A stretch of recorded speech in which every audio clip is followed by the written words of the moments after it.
Now, during this next section of the videotape, you will hear from people who have been involved in events where objects of extraterrestrial origin have landed or have crashed or been forced down and which have been retrieved. This is, of course, explosive testimony. It establishes the reality of the phenomenon and also of the fact that we have been studying this phenomenon for years. Many people will think that this is limited to the so-called Roswell event of the 1940s. This could not be further from the truth. In fact, there have been multiple events, at least a couple of dozen events, where objects of extraterrestrial origin have been acquired, have been retrieved, and which have been studied.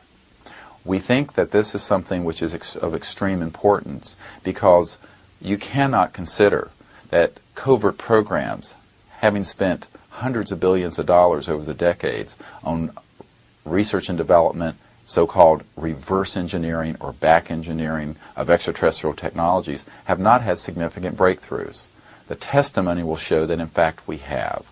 That we have had breakthroughs which have trickled out to our society in the form of certain advances in electronics. However, the central breakthrough dealing with the physics of the quantum vacuum space, the so-called zero-point energy phenomenon, as well as the anti-gravity electrogravitic phenomenon, that these technologies have been withheld from our society. Back in 1962, I was a lieutenant at Ramstein Air Force Base in Germany. Excuse me. I was a crypto officer for the entire Ramstein Air Base. I was a top secret control officer.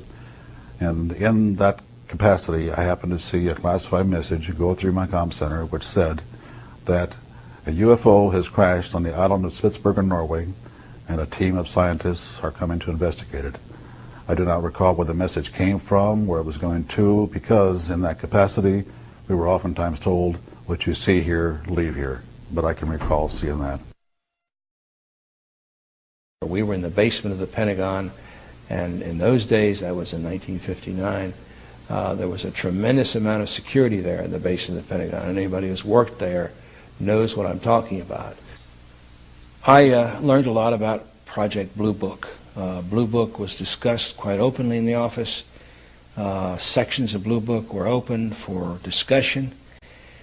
And then there were other matters as well that were brought to our attention one afternoon when we were just about ready to finish up training. It was about 3:30, maybe 3:45 in the afternoon.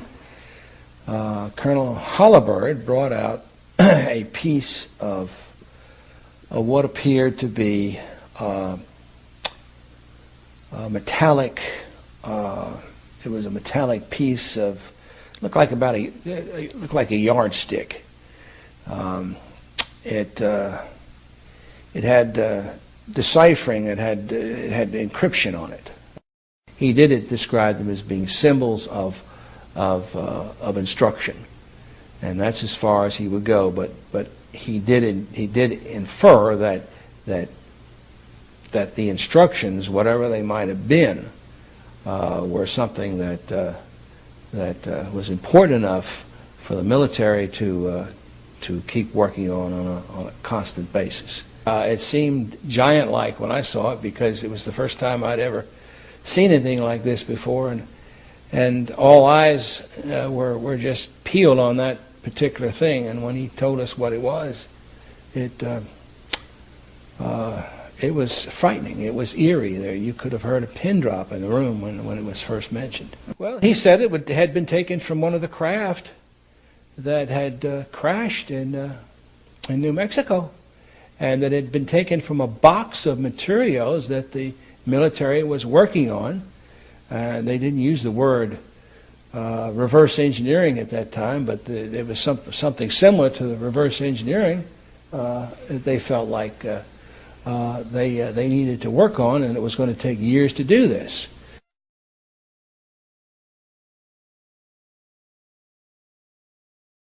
Extraterrestrial bodies, yes.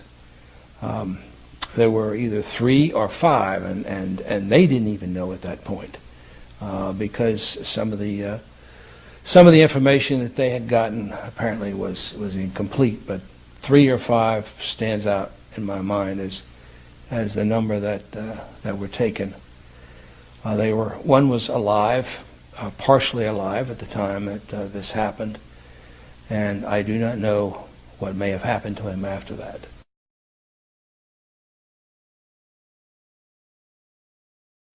The findings that were put in there were highly scientific, and they were highly gone over by the people that knew what they wanted to put in there. This information was information that would never get out to to anyone else, but it was designed for the use of particular military personnel. There were probably 1,500 reported cases at that time. I would say there probably were between 200 and 300 cases of lock-on. And that's why those cases were in there, because they were authentic. You saw an awful lot. You saw a lot of the pictures.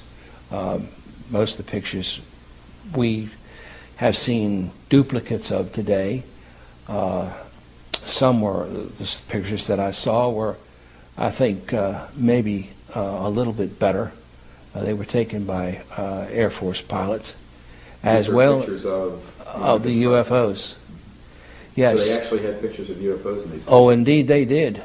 Yes, not only the Air Force, but some were taken by civilian pilots. Some were taken by Marine Air Corps pilots, and some were foreign.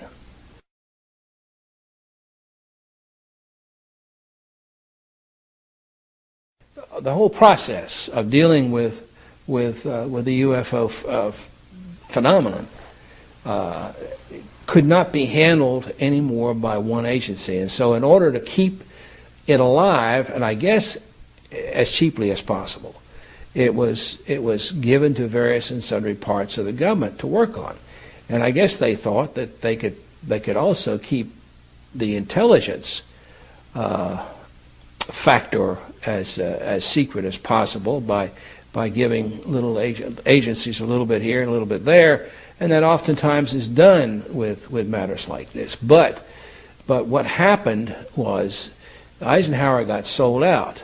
I think that he realized that all of a sudden this matter is going into the control of corporations. He realized that he was losing control. He realized that the phenomenon of whatever it was that we were faced with was not going to be in the best hands, and those were as far as I can remember, that was the expression that was used. It's not going to be in the best hands, and so it has turned out to be.